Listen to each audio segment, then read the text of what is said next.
Hey, what's up, guys? We got a battle against Apostle here from the Maryland forums. He leads off with his Spirit Tomb. I lead off on my Deoxys defense, same lead I've been using for the past couple of battles. And I just go straight for the taunt because I know pretty much any Spirit Tomb isn't going to be appreciated being taunted.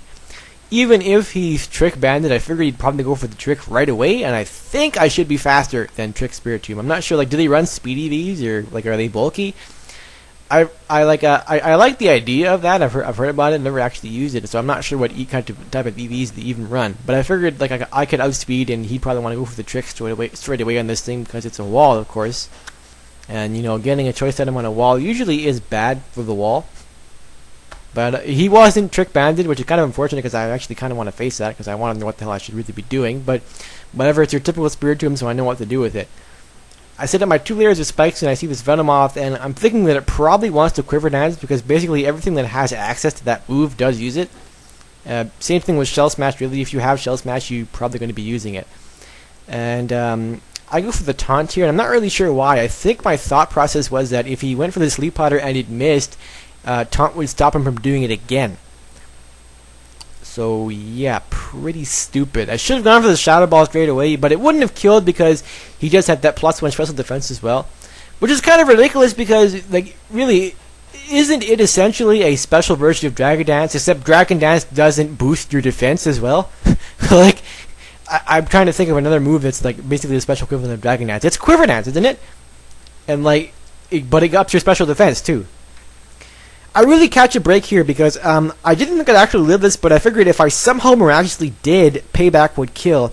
And he went for the Dark Pulse, so instead of Shadow Ball, I'm not really sure why he did that. Maybe he thought I was just going to keep switching in and out, trying to get him down with Life Orb damage, and then bring out maybe my Jirachi and kill it with an Iron Head later, because I probably could live maybe one move. I do have max special defense in that thing.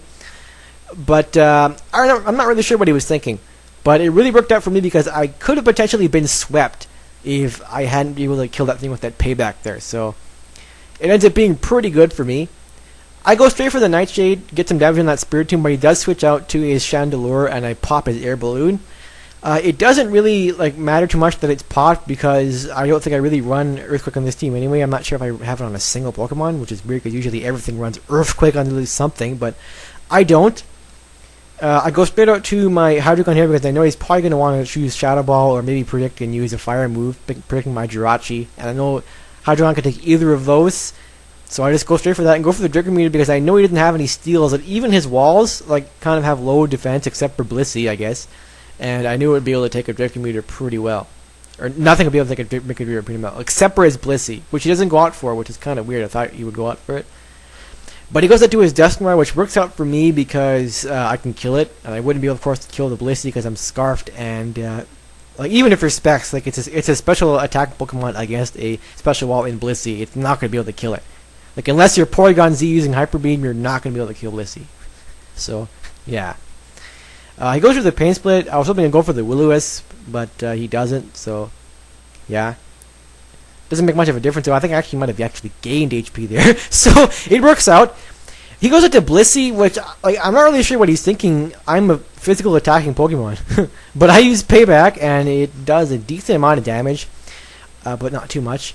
And I figured he'd Thunder Wave here, and even though that's kind of the worst type of status you could get on Crocodile, because of course you have that opportunity of being fully Parahacked, it's nice to get some kind of status in on it at all.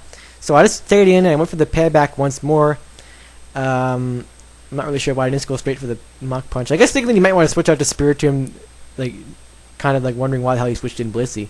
But Playback almost kills him. I'm just going to go straight for the Mach Punch to finish him off, and he stays in and lets me kill his Blissey, which I don't really get why, but because he would have been able to cock block my Hydreigon pretty well, but whatever, you know, it's dead, so all good. He goes to Venomoth now, and I switch out, but I'm not really sure why. The Sleep Powder was kind of obvious, and Hydreigon being asleep wouldn't have been cool.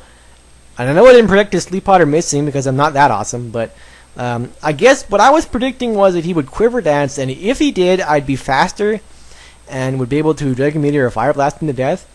But like if he did anything else, like Sleep Powder or Bug Buzz, then I'm dead. So I'm not really sure. Not the smartest of moves, but it works out for me in the long run, so whatever. Really, if it not had killed and he did Quiver Dance, and the thing he'd be baton passing to would be his Chandelure, right? And that Chandelure would have loved to be eating my Fire Blast for breakfast, because of course he'd be making its fire moves stronger. So, not really sure what my thought process was there, but like I said, it worked out, so who cares, you know? So right here, I have my Deoxys out. I'm just going to keep Nightshading it. He does get a crit here. I don't really care too much. It actually works maybe a little bit better for me. Well, maybe not. I don't know. Actually, maybe it doesn't. I don't know. I'm not really sure how much this really mattered, but what I'm trying to do here is just Nightshade. Not going to bother recovering because it's counterproductive what I'm actually trying to do here. I'm just going to try to get his Spiritomb low enough where Dracometer will take him out. And then I think Chandelure is low enough for me to Dracometer that thing to death as well, even at -2. But I do actually get a crit in the Chandelure, and I'm not really sure how much it mattered. Spiritomb has, or not Spiritomb, Chandelure does have decent defenses, I think base 90 in both. And had it not killed, this actually was my last Dracometer right here, so really it could have been a bit significant. I might have been able to live one move of Conkeler with Jirachi or something and be able to knock it out from there, but like whatever, it worked out. So yeah, good game, comment, rate, sub, and I'll talk to you guys later. Peace.